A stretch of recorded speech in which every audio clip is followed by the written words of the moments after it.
watching Sonic the Hedgehog 3, I didn't actually have many questions, except for one big one. The movie was phenomenal, and I think it's fantastic, and definitely the best of the three. But there is one question I do have, and that is, what exactly was Gunn doing 50 years in between Project Shadow and the events of the first movie?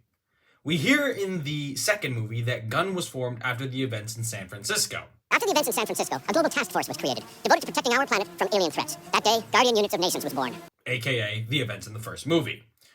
So we learn of that, and that makes sense, to deal with intergalactical threats, until you realize that Gunn was also responsible for managing Project Shadow 50 years prior.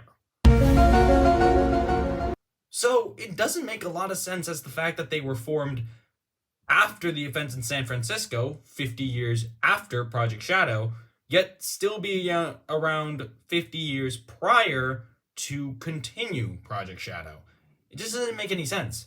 Okay, so everyone, I just want to reiterate first, this is not a huge problem with the film in any way. I'm not saying the film is bad just because of this. It's just, I just noticed this when I was walking out of the film, and then I thought it'd be very funny to talk about it with you guys, see what you guys think about it, see if you guys have your own theories. And second, I am not very well versed in the Sonic lore, because I am sure there is a perfectly sound and a perfectly logical explanation in the Sonic games that explain this. So yeah, with all that said and done, back to the video. Now, with that said, I think I have come to a reasonable solution as to what they were doing in between 50 years. And I think that mainly comes down to the fact that, from what I understand, the storm, or the raid that happened on the gun base where Shadow was being held, was orchestrated, I believe, by the United States government. With that being said, it probably makes sense that after Project Shadow was done, the United States probably terminated Gunn and, disbanded it. Because of that, as we know, Sergeant Waters was his name? Walters.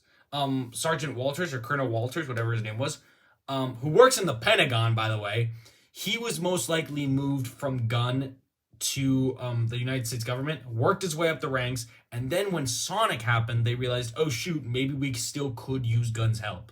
That's probably my guess. They probably terminated Gunn so no one would be able to find information about Project Shadow or anything like that. But that's probably my theory. Yeah. If you guys have any ideas, let me know in the comments below. If you're new to this, please go watch my previous reel. That's honestly the best one because Paramount has a very funny joke on their hands. And yeah, thank you for watching, and I hope to see you around.